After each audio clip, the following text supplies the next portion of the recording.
Yo, Wagwan, we're running it live. This your boy, brother Noomsi, my man TZ Dave in the building. Salute, brother. What's good? What's happening? We in here. Sports Time Zone, y'all. Once again, we the only sports podcast that y'all gonna find where you get two different generation perspective on sports topics. We back in here again. Before we get started, I definitely want to send a shout out and a salute to all of our partners and people that work with us and show us love. GoodLifeClothing.com. If y'all looking for any fly gear, anything that's fire y'all want to put on and throw that ish on, then y'all definitely get at my man Joe Leo. Hit that website down at the bottom. Check out all the gear they got. They got fire gear. Also, big salute and shout out to my man Gene Hennigan. If y'all looking for any type of logo or designs or graphics that y'all want to go put on y'all computer, just like the fly logo that y'all see with yours truly and my man TZ Dave up in the corner, y'all get at Gene Hennigan for that. Also, KE Creations, salute to KE Creations. If y'all need any type of logos to go on your shirt, any team graphics, anything like that, they do socks, they do drawers, they do hats, they do whatever you're looking for. So make sure you holler at KE Creations on that. But starting off the show, man, I gotta say this. I salute to you, TZ Dave, and your Kansas City Chiefs. Congratulations on y'all winning that Super Bowl. Back to back. You called it. You did call it. You said it right here on the show first. I really can't, I picked Kansas City to win that game. They made me a believer. Patrick Mahomes now, he joins elite company with his back-to-back Super Bowl wins and his third overall Super Bowl. That puts him in elite company with that. How do you see your man Patrick Mahomes right now? Like, where do you see him in terms of all-time quarterbacks in elite status with this back-to-back win? Where does that put your boy in your eyes? He's two, right behind Tom Brady. So you got Brady number one, and you got Mahomes two. So you just gonna skip Joe Montana? Oh yeah, Joe Montana, better than Aaron Rodgers, better than Manning, better than Peyton, and all those Terry Bradshaw going back to the ancient days. You just gonna put him there? I can't really argue that. Because, again, in the biggest moments, it seemed like Patrick Mahomes always steps up and shines, and he did a masterful job in that game against the San Francisco 49ers, man. So I really want to put him at one, but it just you can't. I don't know. He need a couple more rings. But yeah, how you gonna put him at one when the person that's ahead of him beat him in the Super Bowl?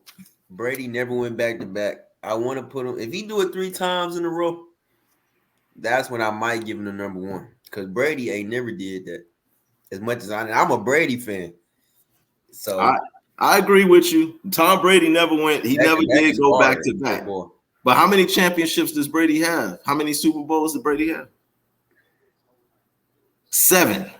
That's a lot of Super Bowl championships. Man, I know he ain't go back. That's a lot of championships, and for you to leapfrog to number one, I'm going to need him to have at least – he got to get one more. If he do this 3 in a row, if he do the three-peat, all right, then I might see where you coming from on that, putting him at 1. But right now, I think somewhere in between 2 and 3, if he win next year and don't win ever again, like, I would take – that's just so much he didn't accomplish, like, in history, like, teams, players, I ain't never did that, not even back to back. So going 3 is really like solidified. And the way that he goes about his business, I don't think people give him enough credit for how calm he is, like how cool, calm, and collected he is, and he never seems to get rattled. I mean, even in the times where San Francisco was, for the most part, they were doing their thing and having somewhat of their way. He never really wavered. He didn't show that he was, flustered. As long as the game stayed within like a 7 or 10 or 3-point range, he always feels like he can win the game. And every time they show him and you see him on the sideline or you see him on the, warming up, he never looks rattled. And how does he do that in big moments like that? How do you not get rattled in Super Bowl? I don't care how many Super Bowls you've been in. It got to be some nerves. You got to have some kind of nervousness, right? I feel like he's ready for the moment. He keeps his composure. He talks to himself. He talks to his teammates. He gets them involved. So that kind of builds the whole team's momentum towards each other, and they just play. They definitely follow his lead. That overtime, when we scored, that walk down. The walk down took place. Down all the way to the goal line. I saw him do it. I saw them do it. I saw the walk down happening. And as I'm sitting there with my family and friends and we watching this game, and I say, yo, this is where the walk down is about to begin. Don't let Kansas City get this game into overtime with a chance for Patrick Mahomes to win it, because that's what he does. Like, those are the moments where he earns his money. He does that. So the minute that game went to overtime, it was already pour out some liquor for the 49ers. Pour out a little bit of liquor for Brock Purdy, a little bit some for my man Debo, and a little bit for Christian McCaffrey. Speaking of, the 49ers, the San Francisco 49ers, after taking that L, because this is like back-to-back L's that they took to Kansas City. The last time they was in that position, they lost to Kansas City again. So in this particular instance, the 49ers went ahead and they just fired their defensive coordinator, which is Steve Wilks, who I felt like he did a pretty good job. He kept the game close throughout most of the Super Bowl game. He had those boys in the lead. He gave them a lead and spotted his team a pretty good lead going into the second half, going into the third quarter. He did his thing. All his numbers across the board were better than the last defensive coordinator, D'Amico Ryan, who just got a head coaching job for the Atlanta Falcons. So I feel like he's better. I don't get it. Like, how do you do better than the person who you replaced, but then you still get fired? But the person you replaced got a promotion at another company. Like, how does that happen? To me, it just felt like ownership, the coaching staff. I feel like Coach Shanahan, they needed a fall guy, and they needed somebody to take the blame for that L. And obviously, Shanahan wasn't going to fire himself, even though he made some pretty bonehead decisions in that game too, like taking the ball first in overtime. What he said, he didn't know the rules. Like, ain't know the rules is crazy. Ain't no way you would head coach Super Bowl not knowing the rules, and then your team, they come out saying, "Oh, we didn't know the rules either." That's crazy. They was better off not even saying nothing. They should have not even said nothing about that and just been like, "Yo, we lost. We took the L." And they showed. And here's the thing: when San Francisco went in and they kicked that field goal in overtime, and they showed Debo, before Patrick Mahomes even went on the field, Debo was down looking like this. Like, he already knew what it was. He was like, that ain't gonna be enough. That field goal ain't gonna be enough. Like, this is Patrick Mahomes we going against. It ain't gonna be enough. Speaking of Debo, they kind of kept him under wraps a lot in that game. You didn't see too much Debo. It was a lot of McCaffrey, but not much Debo. Heavy. McCaffrey and Ayuk, pretty much. McCaffrey and Ayuk. I think maybe the Kansas City Chiefs game plan was to lock down Debo and then let McCaffrey eat.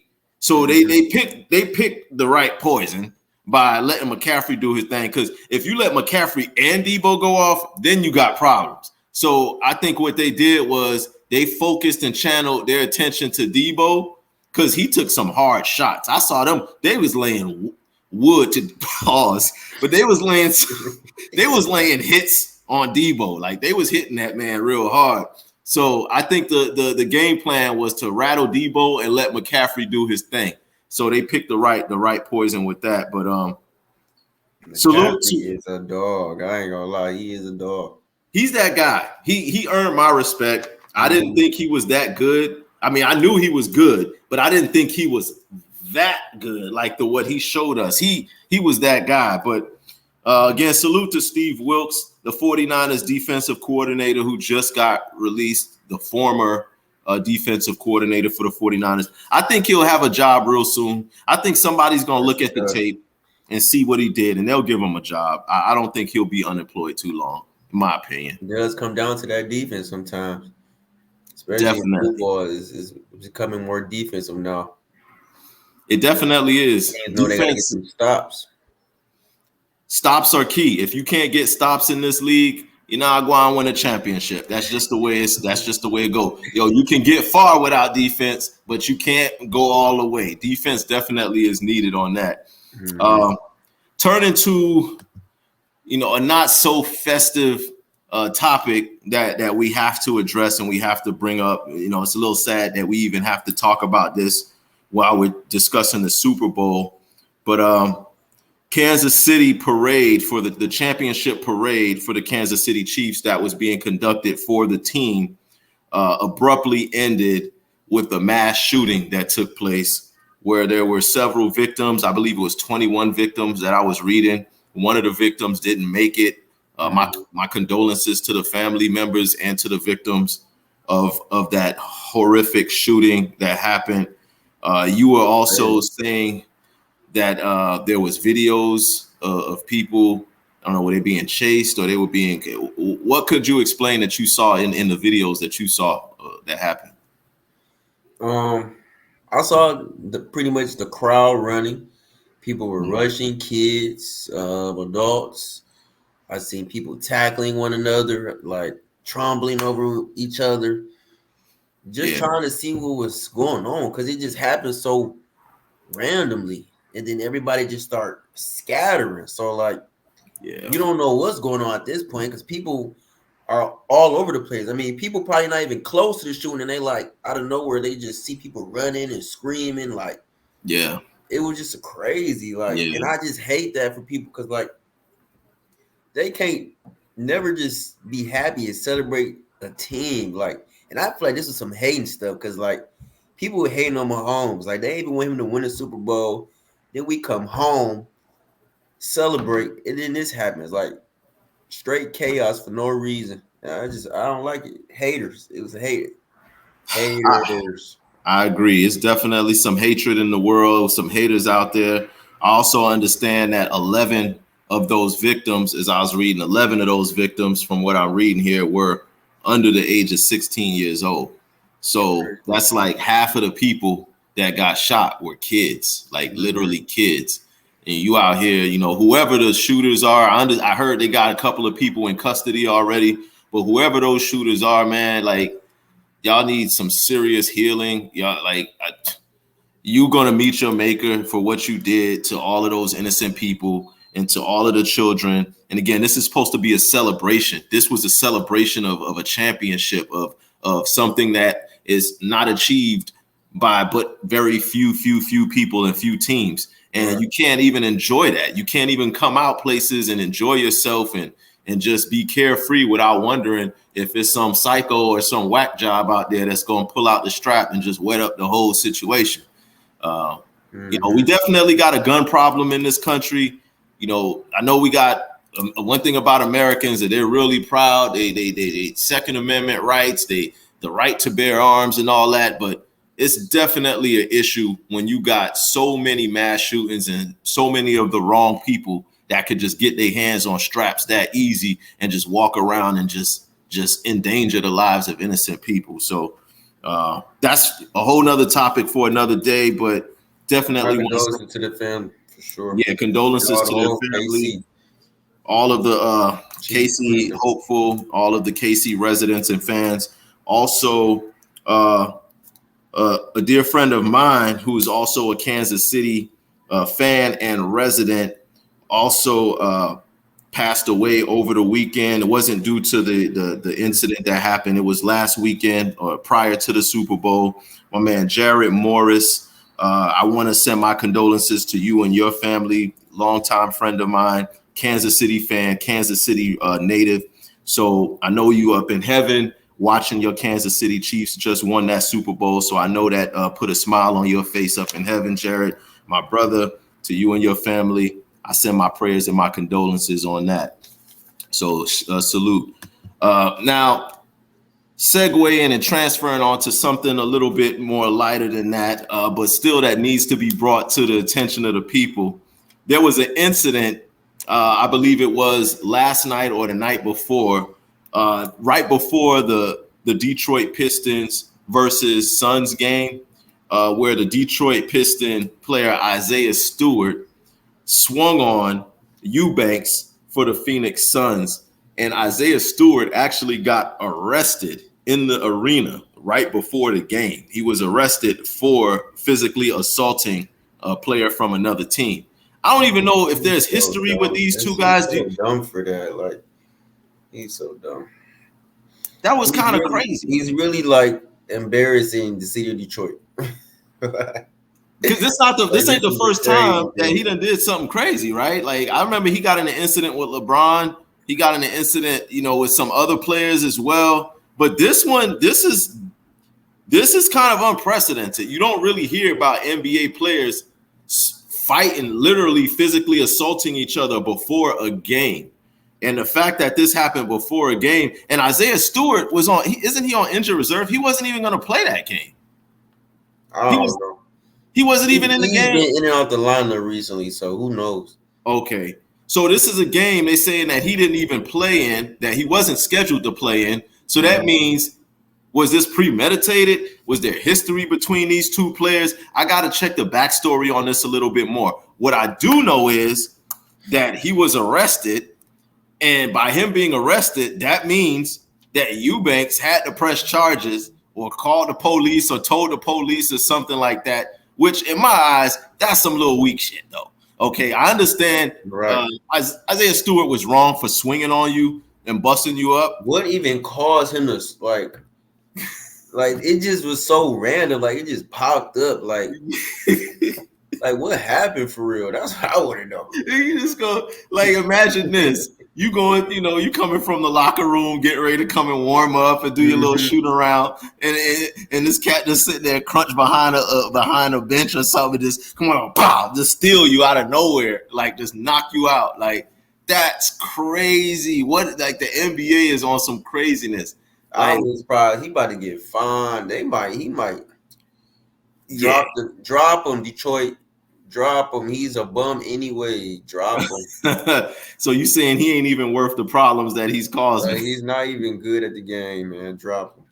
Yeah, but something's got to give with that whole situation. We're gonna hear more about that as the days and the weeks come about, especially with All-Star Weekend coming up. So right now, people ain't got nothing but time to dig up stuff. So I think we're gonna find out a little bit more. But yeah, shame on you, Isaiah Stewart, and then also Eubanks. Shame on your whole ass for doing something, for calling the police, yo. You don't call the police, man. Like, if anything, you go back, you see him after the game and you get some get back, but right. you gonna call the police? Really? It's Black History Month. You call the police on a black man. But that's a whole nother story. We ain't gonna get into No cap. We ain't gonna get into that. So let's just get right into this NBA midseason breakdown. Right now, we at the midway point of the NBA season. We got All-Star Weekend coming up in a few days. So let's look at where the teams stand right now. I know we did this a couple of weeks ago, and we kind of looked at where the team stood. So now we're going to see where they stand now. And then my man, TZ Dave, and yours truly are going to give our synopsis of where we think they're going to end up in the playoffs and how we think their season is going to play out.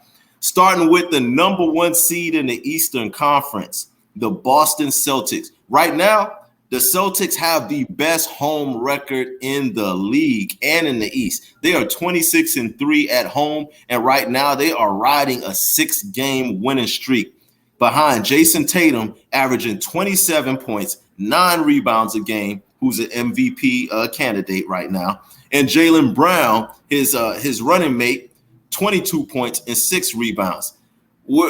How do you feel about the Celtics? Being a Milwaukee fan, do you think, are you worried about how well the Celtics look right now and how they holding on tight to that number one seed? No, I'm not worried. They can have it for all we care. You're One not W worried this about them week having don't home mean court advantage nothing. throughout the whole playoffs? You ain't worried about that? No, because we're gonna be right behind them. Okay. I mean, that's confidence. I mean, when you got Giannis on your team and you got Dame, I can understand your confidence. But I will say this, man, about the Celtics. They look good. And I don't like the Celtics. I'm not a fan of theirs. Of course, I'm a rival team, but they look really good. And that acquisition of Kristaps Porzingis and that acquisition of Drew Holiday, I think that really, really helped them more than they can realize. Because Kristaps is a high IQ player, and he's already starting to his rhythm with the team, the way he hits his players on cuts when he gets the ball in the post and his players cut, the way he knows where they are, the way he sets his screens, the way he rolls out, the little small things that people take for granted. Kristaps has that, and he's really, really starting to mesh really well with the Boston Celtics. So I I don't think know, I man. think Porzingis like with Boston is his ability for them to he stretches the floor for them. Like he can be on the 3-point line a little bit, hit some shots. So that kind of opens up the paint for everybody else to go to work and try to attack. So I feel like that's one part of the team that's different because they didn't have that last year. Really with Al Horford, but we're not worried about Al Horford. Nah, Al Horford is. I mean, enough respect to you, Al. You know he's from Florida, so shout out to Al Horford. But he ain't no Kristaps. He ain't no 7'3" 3-point shooter with that type of elite precision on the court. So that Kristaps definitely gives them. Dang, why Boston just beat both our teams though? They did. They did. No, that's why I'm like, yo, Boston. Them boys, they look for real. But this Boy. is February. They look for real this time of year last year too. And what happened? We took care of them boys. We beat them boys on their floor. We beat them. It took 7 games, but we still took care of them and we handled that. So I don't want to live in the past and live on last year, but right now them boys look real good. Number 2 team in the Eastern Conference right now, I believe they were somewhere around this same ranking when we did this a couple of weeks ago. The Cleveland Cavs, the Cleveland Cavaliers right now, they are 17-8 on the road. That's one of the best road records in the Eastern Conference. So they can go into people's building and lay the smackdown. And also, they've won 9 of their last 10 games. So they're pretty hot right now behind Donovan Mitchell with his 28 points, 5 rebounds, and 6 assists average, and his running mate, Darius Garland, who's averaging 18 and 6 assists. What are your thoughts on the Cleveland Cavs? Do you see them holding on to that 2 spot throughout the rest of the season and possibly making some noise to get deep into the playoffs? No, I don't think they'll be number 2. They're only number 2 right now because the standings are tight in the win and the loss column. So whoever loses is going to Very. drop every day. Like it's back and forth right now. So I don't see them being number 2. I do see them top 4 though, top 4 seed.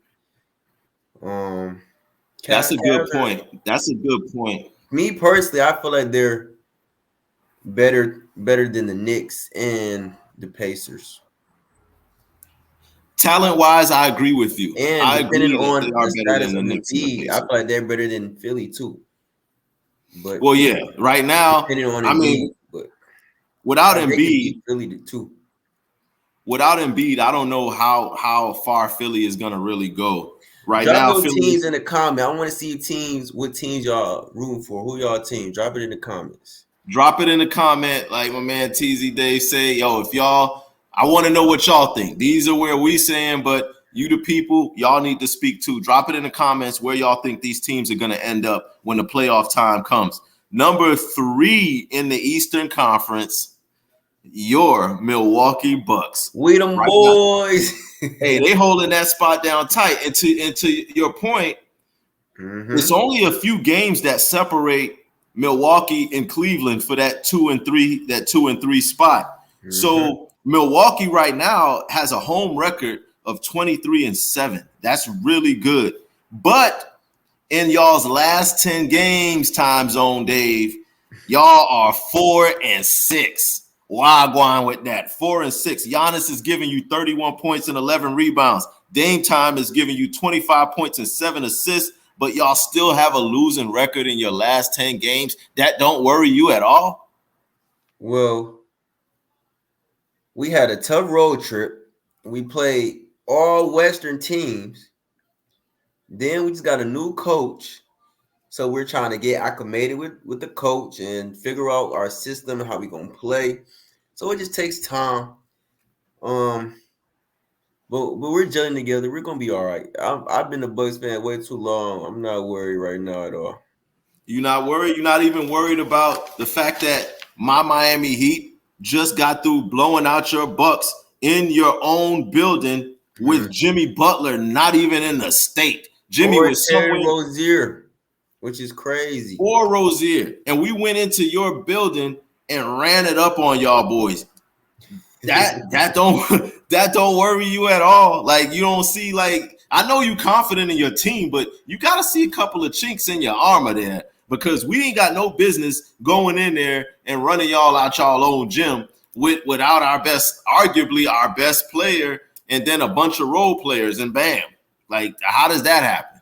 And you was getting on us a few weeks ago when we lost to Toronto Raptors. And you was like, yo, the Raptors ain't got nobody. How y'all lose to y'all just lost to us with almost nobody. Okay, well, yeah. Duncan Robinson, Tyler Hero. It is a difference between the Raptors and the Heat, first of all. Yeah, true. I get that. And I believe I believe in y'all coaching. Like, Spoelstra is a coach, a good coach. So, like, the Heat. I think he's the best coach. I think he's the best coach in the Eastern Conference, probably in the whole competitive, NBA. So that's one thing. Plus, he already has experience. He plays Milwaukee every year. So, like, his game plan is very different against us. I will say this, though. We do defend Giannis a lot better than other teams do. And Bam, even though Bam don't always play him straight up, the times that Bam is single covered on Giannis, he makes Giannis work. Like, Giannis got to work to score on Bam. Whereas everybody else, he'll just Euro step, pass him, layup, Euro step, dunk. You know, just 2 dribbles, dunk. Like, everything is easy against everybody except for Bam. When Bam steps in front of Giannis Bam be catching that work sometimes, though. He do, but, you know, when you're a great defensive player, of course you're gonna catch. You know, you're gonna catch some work every now and then. You're gonna get bodied every now and then, but more times than not, Bam, he holds his own, and that's against anybody. He can guard 1 through 5, so that's why I got much love for Bam. But again, your Milwaukee Bucks are sitting tight right now at that 3 spot. I could see y'all moving up to 2. I don't really. I thought we're going to be 2 when playoffs come. We're going to be number 2. I could see that happening. I could see that, and that brings us to our number 4 team. Number 4, the New York Knicks. Right now, New York Knicks have an overall record of 33-22, but they are on a 4-game losing streak after they was feeling so good about themselves after they made them trades and Jalen Brunson was out there going off and they was happy. Oh, we got OG Anunoby. Oh, we just traded for Burke and Bogdanovich. We just hold that 4-game L streak. Hold the 4-game losing streak. Shout out to you, Kev. I know you watching and all your Knicks and ish peoples, but y'all got to hold this 4-game losing streak because y'all was making a lot of noise when y'all had y'all little 7-game winning streak, 8-game winning streak. But now that y'all on a 4-game skid, things don't look so good. Jalen Brunson is averaging 28 points and 7 assists. But I honestly don't see those trades that the Knicks made really moving the needle too much. You trading for Bogdanovich. Bogdanovich to me is basically just another Evan Fournier. He's an Evan Fournier part 2. So you get rid of Evan Fournier and you bring an older. He better than Fournier though, for sure. All right. In what? Like, he can shoot better. I feel like he can handle the ball better. All right, I'll give you that. But that's Fournier, like two things. But let's not forget Fournier when he was in Orlando. Fournier, he was a high volume scorer. He could he put up some points. But I get you. I say Bogdanovich is a better shooter, slightly. than Fournier. But on the They defensive both side, can't play defense though. They both exactly. I bad. was gonna say on the defensive side of the ball, it's a wash. Now one of them boys can play no defense. So I No, don't sir. really. Okay, Knicks fans, I know y'all got a reason to be happy right now because y'all ain't, really made much noise They got to lately. get a little healthy though. They're kind of not healthy right now a little bit. Nah, I was reading that their center Mitchell might be coming back pretty soon. They missing Mitchell, Harnstein, Harkenstein, yeah. So they're Novi, banged up. Randall. They They're missing banged like up. 4 people right now. With respect to the New York Knicks, they do have a lot of people that are out right now and they are banged up. So I could see, once they get back fully whole, back to where they were, I could see them doing a little something and making some noise. So I don't want to hate on the New York Knicks too much because they're rivals of my team. But y'all hold it down, y'all New Yorkers. Y'all really think already that this is a championship team. Like y'all One thing starting to about the sound like Knicks, every time they run into the Bucks, we spank them boys every time.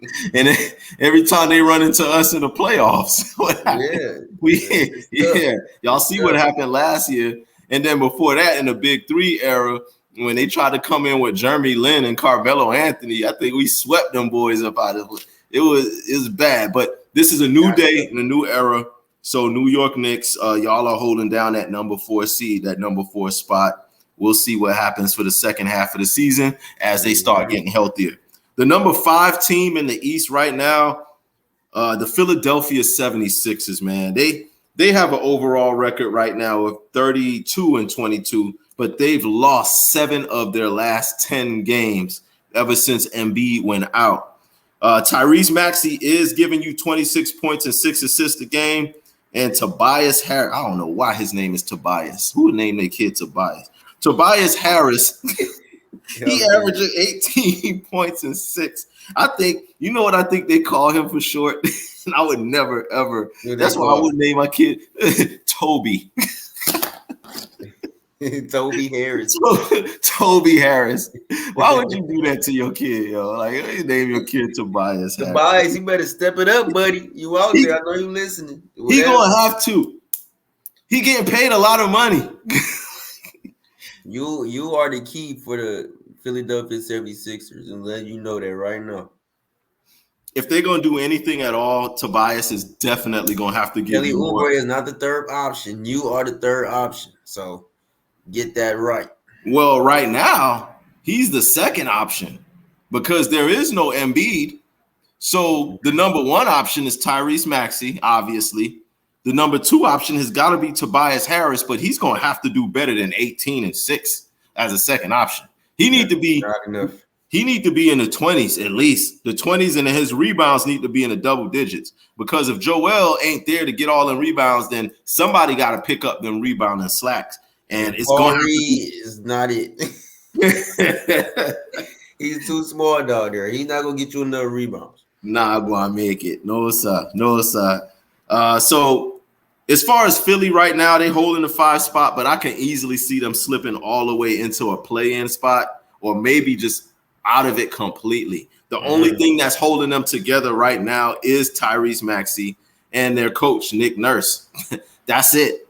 That's all I see right now that can hold them together. And I don't think that's going to be enough, especially with the East is getting as good as it is right now. Number 16 in the East in the final playoff spot right now belongs to the Indiana Pacers. Indiana is 31-25 with overall.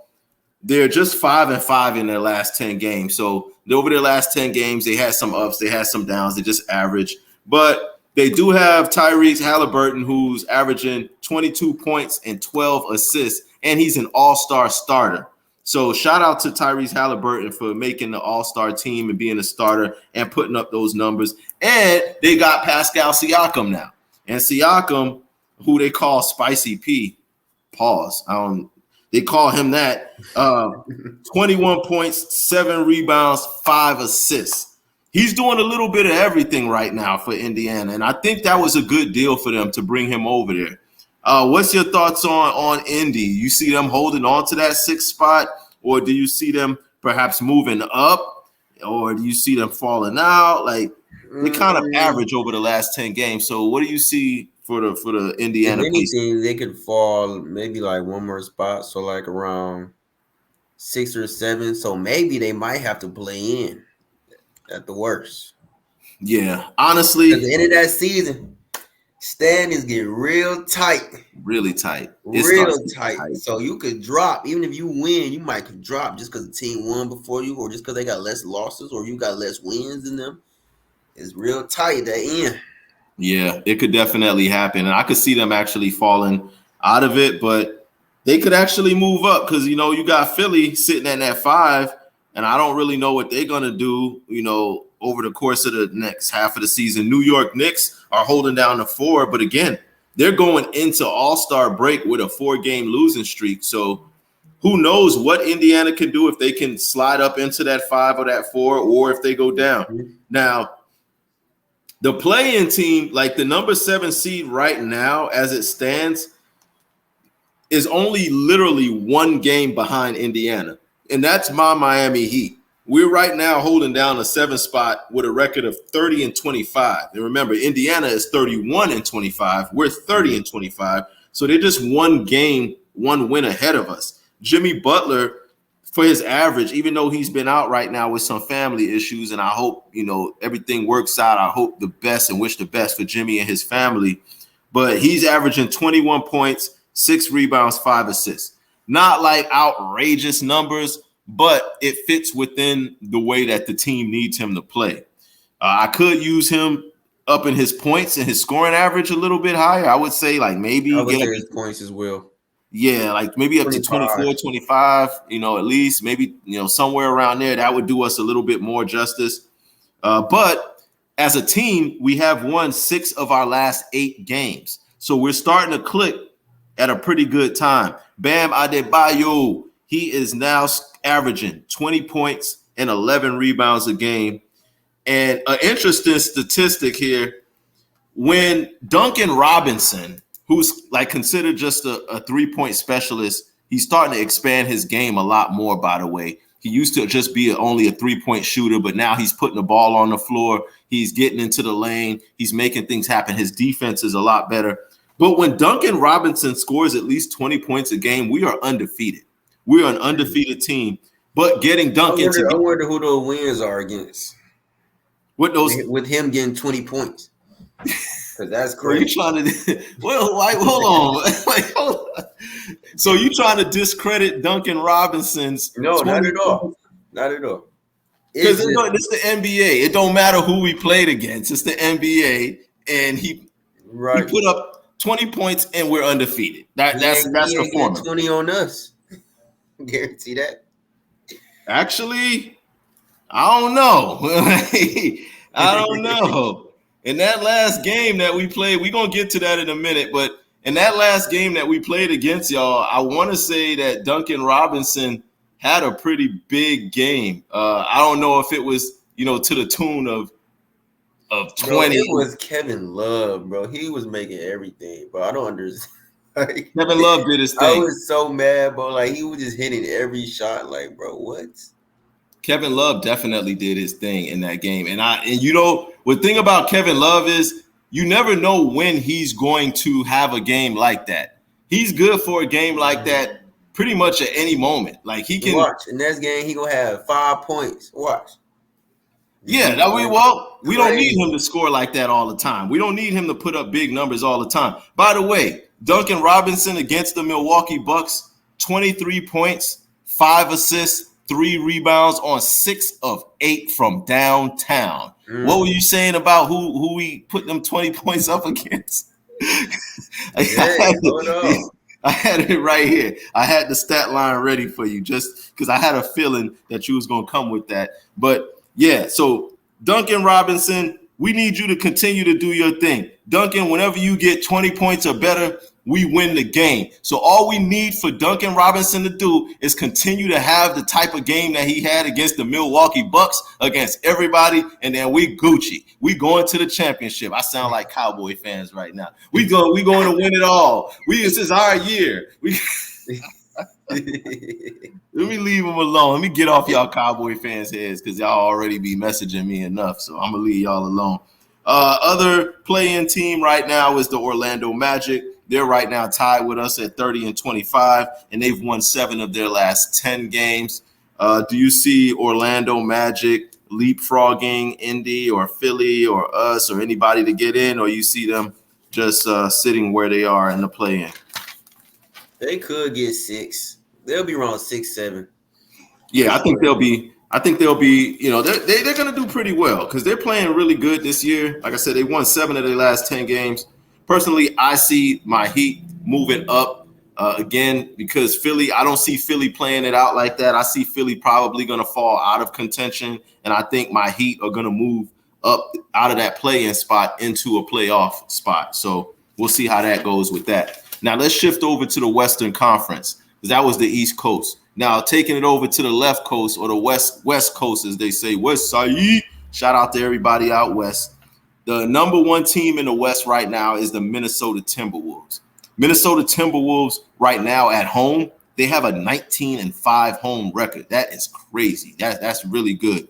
They've also won 7 of their last 10 games with a 3-game winning streak. Karl Anthony Towns is giving you 23 points and 8 rebounds a game.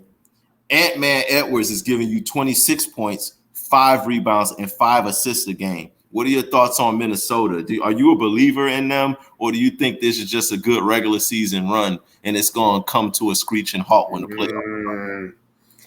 See, that's the thing about these young teams. They be good all year, whatever, beating whoever, being number 1. Then when they get down to that playoffs, that series, when we lock in for 4 to 7 games, kind of might hold that L. Yeah. Me personally, I think Minnesota can at least make it to second round. I see them getting out the first round too. I think they're better. They're better than last year. They're better than they have been for like so long. So, I'll say second round. I believe in Edwards. I like Edwards. I like his game. I like Anthony. Has grown so much. I like Anthony Edwards' game. I like the chemistry with him and Towns. Rudy Gobert, he's always going to be a defensive monster. So I can see them getting to the second round also. And they're pretty hot right now. They got a 3-game winning streak going into All-Star break. They just smacked on the Clippers like crazy. Yeah. That kind of shocked me a little bit to see them handle them boys like that. So that says a lot because the Clippers are also a playoff contending team, and to see the Minnesota Timberwolves handle them like that, that's huge. And Clippers, they're, am I not mistaken, they're number 2 right now. Actually, no. Well, they're number 3, but they are close because that 2 and 3. That 2 and 3 is not too far apart. It's like a log jam in the West also. Number 2 right now is the OKC. OKC, they have a 21-6 home record, and they've won 6 out of their last 10 games, led by, of course, All-Star, first-time. Was he first-time All-Star or second-time All-Star? SGA. Either way, he's All-Star. Okay, first-time All-Star. And he's a starter. Sean Gilgeous-Alexander averaging 31 points, 7 assists, and 6 rebounds a game. SGA. How you feel about OKC? Now they're a young team also. So to your point, do you see them getting out of the first round if they hold on to that second seed? Tough one, right? It's kind of tough because I feel like the younger teams kind of have more around their star players. I feel like OKC don't have much of more role players enough for me because it's gonna come down to Shea. I mean, Chet's nice. Jalen Williams, he took a big leap this year. But I feel like they don't have enough role players enough because it's gonna come down to them too. Because Shea get you 40 and he get 20. That's only 60 points. Yeah, and that's putting too much on Shea. That's still not enough. That could be in the third quarter. Yeah, you know what I'm saying? I agree. It might He be, has to do. that might be the difference. OKC in Minnesota. He has to do so much. In the games that I've watched OKC play and the games that they win, Shea has to do so much for them to Shea win. is going to get double. He's probably going to get doubled a lot for A sure. He's going to be lot. one of the most players getting double like this soon, but quick. Because you know it, when the playoffs start and a team has 7 chances to play against you, they're going to come up with all kind of schemes. They're going to trap him. They're going to come up with ways to get the ball out of his hands and force somebody else to beat them. Shea, he can get you his 30. He can get you, all of that. But who else? Like you said, to your point, there's not enough help. There's not enough role players around him. I don't believe too much in Josh Giddey with his pedophile self. We ain't gonna talk about him. He out here touching girls. Yeah. I ain't forgetting. I'm sure that girl's family ain't forget either. Out here touching girls, but they made it go away because he paid the money, some under the table money, and then all of a sudden the girl dropped the charges out the blue. You know they was talking about it, and then all of a sudden you ain't hear nothing else about it no more.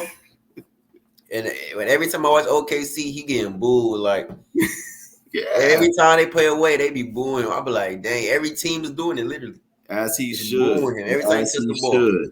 As he should. The league, they let that whole situation fly under the radar. But if it was somebody else, if it was one of us, we already know how that would have played out. And there would have been a suspension. Even if the charges got dropped, even if the charges get dropped, they still gonna hit you with something unless you hit them. And that's exactly what happened. But I don't believe in Josh Giddey as far as his ability on the court to be able to be a viable second option for Shea to get them beyond the second round. I'm telling you right now, their second option is Jalen Williams for sure. Yeah, it definitely is. I agree with you. It's Jalen Williams. It definitely is.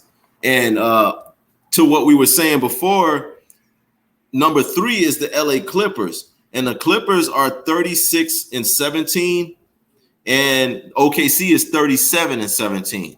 So the Clippers are literally just 1 win behind OKC. And I could definitely see them overtaking that number 2 seed from them. I feel like them 3 are going to be like, they all going to flip-flop the whole rest of the year. Because they're all close. Like 1, 2, and 3. And then somebody lose, they go to 2. They lose, 1 go to 1, 3 go to 2. Like, it's going to be flip-flopping all the rest of the year. You're right. Because 1, 2, and 3, they are so close. They're all separated by like a game. One or 2 games. Yeah, it's that close. Kawhi Leonard right now for the Clippers is giving you 24 points and 6 rebounds. I think Kawhi is hurt right now. He's injured. But before the injury, this is like probably the best Kawhi I've seen in a while. I got probably since the Toronto Kawhi. This Kawhi, he's active. He's, putting up the scoring points. He's getting it done all 3 levels in the paint. From the mid-range, from the 3-point line, his defensive numbers are still fire. He's doing his thing. He's locking down the best player on the other team. So with them playing that way, and then you got Paul George, who's also carrying his load as well, doing whatever he's supposed to be doing. I see the Clippers. The Clippers are going to be a tough out in the playoffs. At least I think so. What are your thoughts on the Clippers? I see the Clippers second round, maybe depending on the matchup, because the second round is Western Conference Finals. So that could be Denver, that could be Golden State.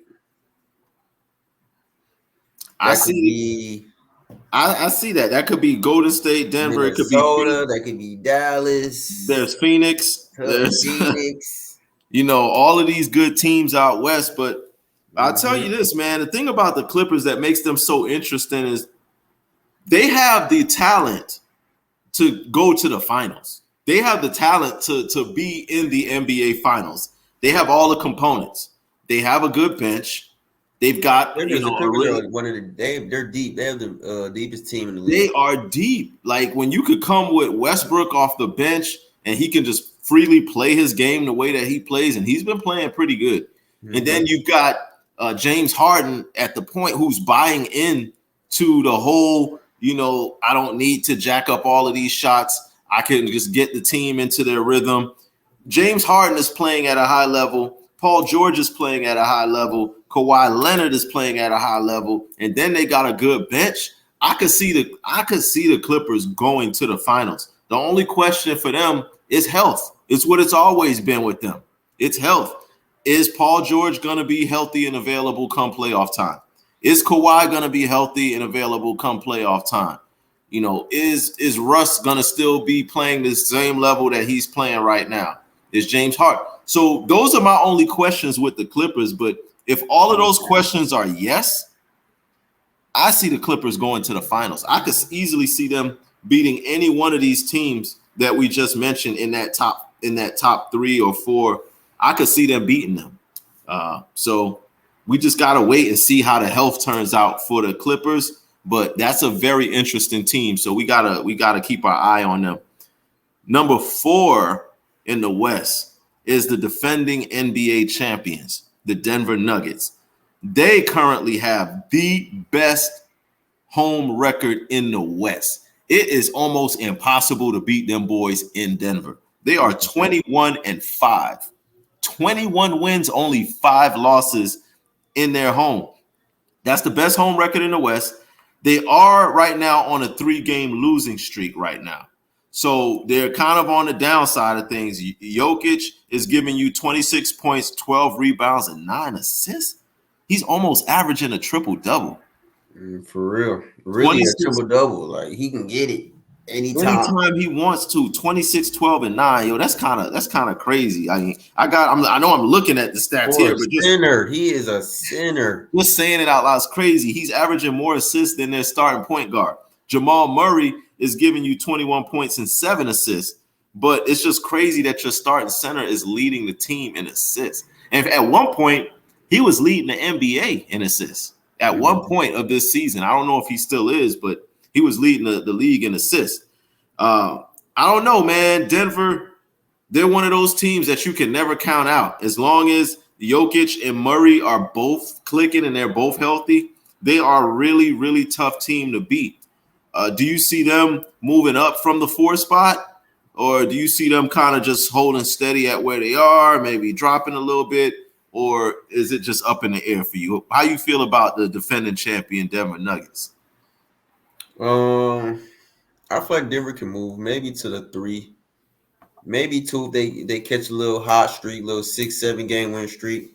Yeah, but I'm not worried about Denver, so they'll be around come playoffs when it's close. I agree. I'm not too concerned about the Denver Nuggets either in their 3-game losing streak. They have the championship pedigree. They have the experience. They have the coaching. They have the superstar player. They have the bench. They have the role players. They have all of the components that you need to win a championship. So if they can hold down that top 4 spot where they get home court advantage in the first round, nobody's coming in there and beating them in round 1. That's just not happening. So any one of them teams that whoever draws like that bottom seed, whoever has to play against them in the first round, man, mercy on y'all. Yeah, God bless it's tough. It's tough to win there. It's tough to play there. My Heat did steal a game in Denver in the finals last year. That's all we got, but we did get a game in there, and that was probably one of the hardest fought games that we've had to win. It is hard to beat them boys in Denver with that high altitude. Game 2. Yeah. Yep, that was the one. And that game took everything out of us. I think it took everything we had to win that game, and we had nothing left for the rest of the series. So that's how hard it is to beat Denver at home. So only thing that the Western Conference can hope is that Denver falls out of that 4 spot and falls to 5 so that they have to play on the road in the first round. I don't see that. I don't see it either because – I mean, it's possible. If they drop to 5, that means the Kings probably going to pass them, and that's not going to happen. Well, right now, the number 5 team is the Phoenix Suns. And Phoenix is 33-22 overall right now. They're hot. They've won 7 out of their last 10.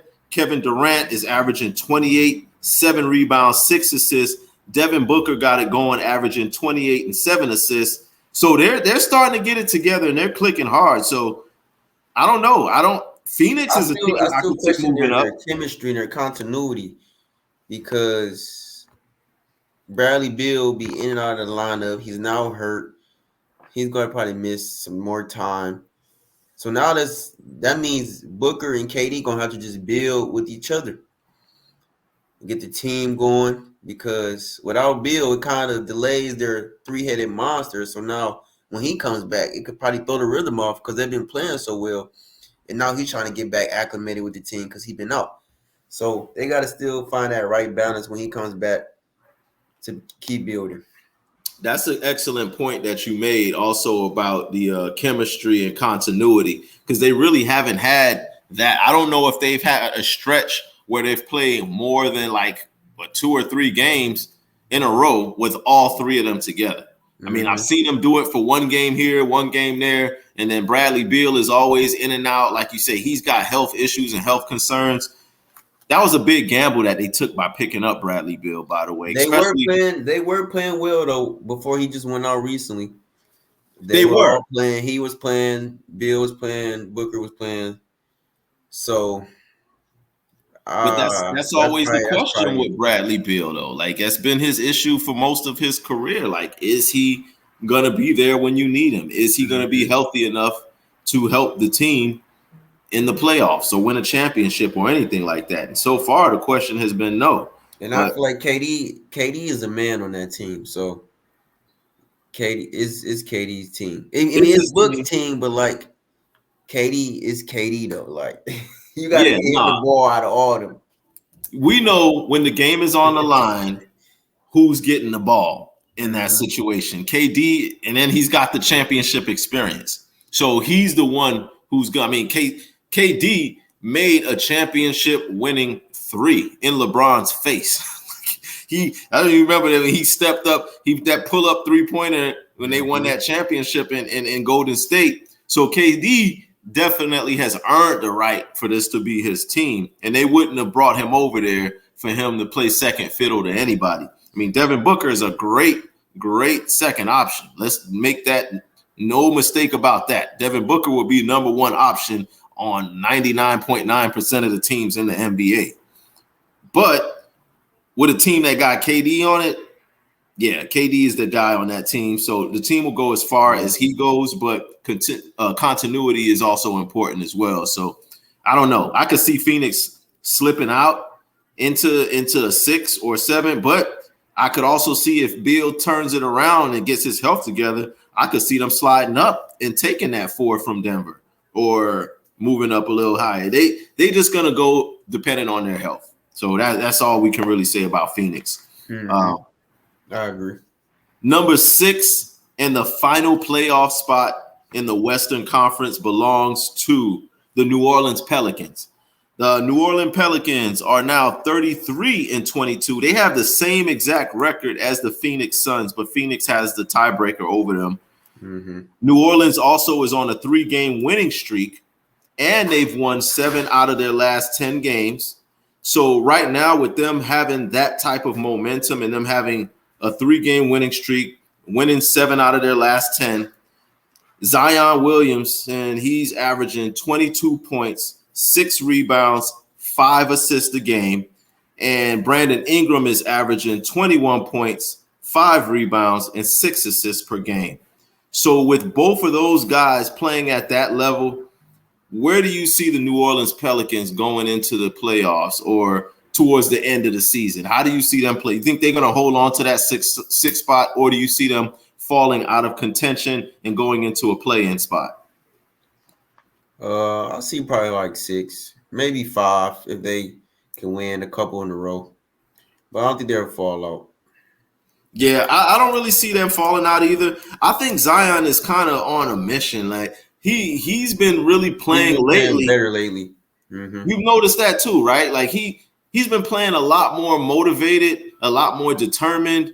I'm noticing like his will to win is a lot stronger. He's not, being his passive. He's attacking it, and he's basically taking on the challenge of being the number 1 guy on this team. Brandon Ingram, I think BI is always going to do his thing. He's going to stay consistent. He's got that mid-range game locked down. He's got the post-up game going. He's averaging 6 assists, so he can pass the ball. He brings the ball up the court just as well as any actual point guard brings it up. So with Brandon Ingram playing that well and Zion playing like this, I could definitely see them holding on to that 6th seed or moving up. If like mess around and let Phoenix keep on having these injury issues, and I could see them flip-flopping. Mm-hmm. Yeah, I could see that happening as well. So I agree with you on the New Orleans Pelicans side of things. Now, as far as the play-in tournament on the West right now, it's like a log jam. It's 4 teams right now that's all fighting within 1 or 2 games of each other, trying to get that play-in spot or where they stand now.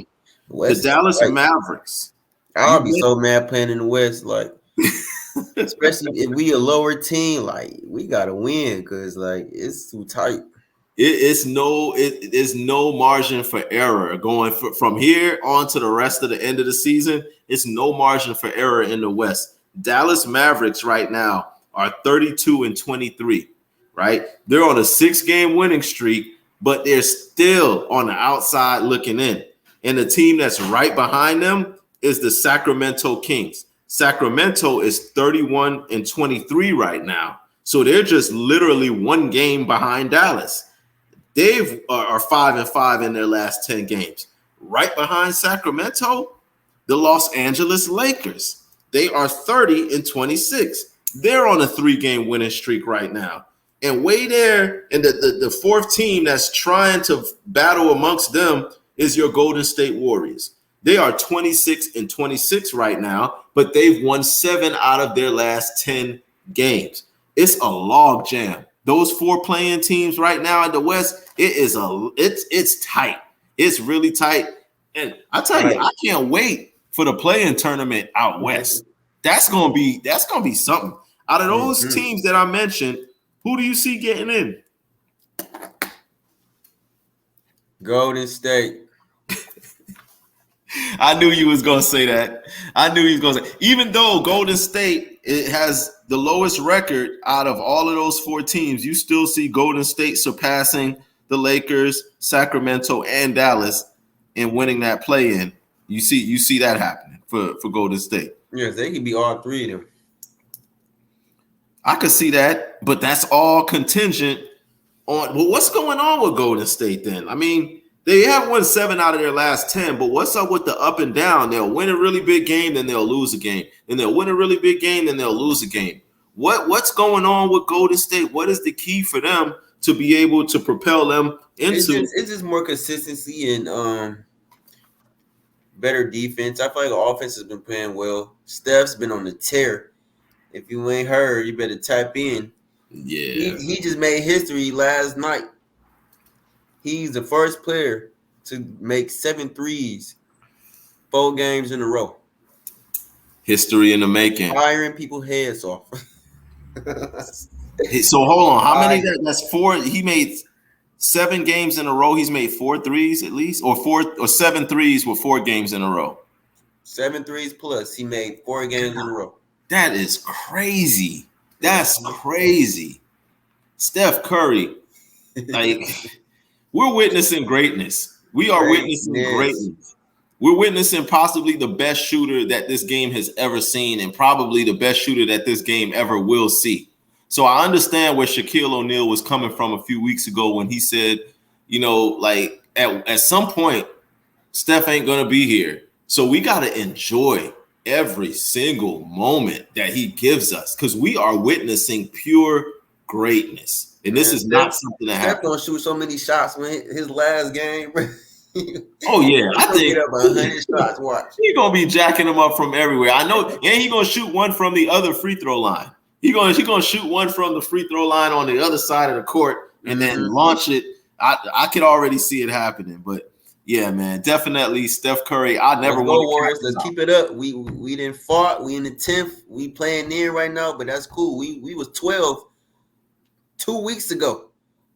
Now we right here. Let's keep it going. Let's keep it going, Warriors. Well, they, like you said, they have won 7 out of their last 10, so they're headed in the right direction going into the All-Star game. They do have a game tonight. Who are they playing tonight? The Jazz. Utah Jazz. That's a winnable game. That's a winnable game. They Golden just beat them State. the other day. They beat them last week. Golden State needs to go out here and not only win this game, they need to win this game definitively. They need to play upset and angry that they just lost that last game, and they need to have good momentum going. We should have just won. Yeah, they should have. It's up 14 on the Clippers in the third and fourth, and they just lost it. They need this going into the All-Star weekend or going into the All-Star break feeling good about themselves and to have that momentum boost. Oh, and let me put this on my radar right now. Clay, let's get it together, my boy. I still believe in you, man. Let's get it together, man. Fight all the adversity, all the frustration. Just be you. You are a splash brother. Shoot the ball. You know what I'm saying? I still believe we can do this, Clay. Facts. Klay Thompson. Let's get right. Clay, you're still one of the best shooters in this league that the game has seen. Like Klay Thompson, we need to see you rejuvenate yourself. You know, you heard it here. TZ Dave has spoken. I hope this awakens something in Klay Thompson, because when Klay Thompson is awoken, it's the sky's the limit for Golden State. And if he's awakened, they feed off that. They definitely do. Every time. They definitely do. Klay, no, if you're listening or if somebody knows Klay Thompson, put this bug in his ear. Yo, Klay, going into the second half of the season, TimeZone Dave needs you to turn up. I want you to turn up. I don't want this to be the end of the dynasty. I want more Golden State. I want more Warrior games. I want y'all to be relevant. I'm still a believer. I never not gonna believe in y'all. I'm a believer forever. I want y'all to stay relevant, because while y'all relevant, the game is fun. They still are one of the most fun and exciting teams in the league to watch. So I need for Klay Thompson that missing piece. I need you to step in and fill them shoes that you've already created for yourself. So Klay Thompson, salute to you, and we wish the best and hope that you can turn things around and keep the momentum going. So that's that on the NBA midseason wrap up and breakdown. That was a fire recap. That was definitely a fire recap. I'm looking forward to seeing how things look after the All-Star break. Mm-hmm. But as now, time is winding down on us, so we're going to get through this history moment of the day. As y'all know, the Sports Time Zone is all about educating the public and also about history of sports, the sports history. Without sports history, we would not have sports present, and we couldn't have sports of the future. So on this very day in 2009, not very long ago, but it might be long ago for some people. On this day in 2009 in Phoenix, Arizona, for the very first time in NBA All-Star history, we had two co-MVPs of the All-Star game. That was one, Shaquille O'Neal, who was just recently acquired by the Phoenix Suns during that season. And his co-MVP was his former teammate and one of the greatest NBA players of all time, the Mamba himself, Kobe Bean Bryant. Kobe Bryant hit y'all with 27 points and 4 steals in that All-Star game. Who has 4 steals in an All-Star game? Kobe does. Kobe, he never takes a playoff. He never ever took any game for granted, and he was always trying to win. And that was Kobe, 27 points and 4 steals. Shaquille O'Neal, he backed it up with 17 points. 17 points for Shaq. And if you know this Shaq in Phoenix, this was the older Shaq. This was not the young Shaq who was putting up all them numbers in LA and in Orlando. This was the older Shaq who went into the All-Star game and scored 17 points on 89% field goal shooting. 89% field goal. I mean, almost everything was a dunk because they just put the ball down to Shaq. He turned around and mashed on you. This way, turn around, barbecue chicken.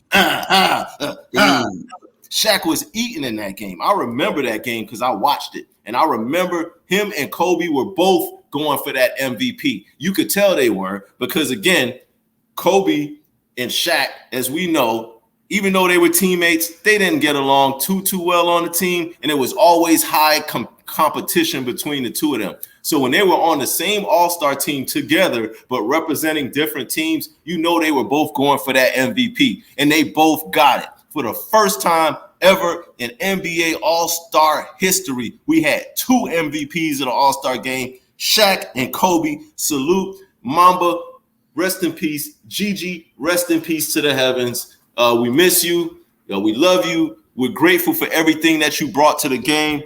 And this history moment is for you, Kobe Bean Bryant, and the greatest Aristotle Shaquille O'Neal. So shout out to both of y'all.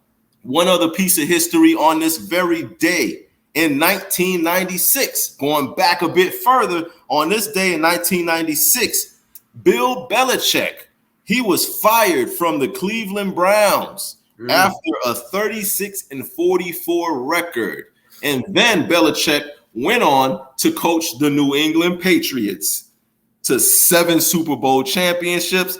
The rest is history. I wonder if the Cleveland Browns ever regretted firing him, or if they like, yeah, I mean, he was 36-44. So, I mean, I probably would have fired him too. But to see the person that you fired who was so trash go on to win 7 Super Bowls with another team, and Cleveland ain't sniffed the Super Bowl, I wonder how they feel about that firing. I don't know. Got anybody from Cleveland Brown fans? Y'all tap in. Y'all hit the comments. Imagine being a Cleveland Browns fan.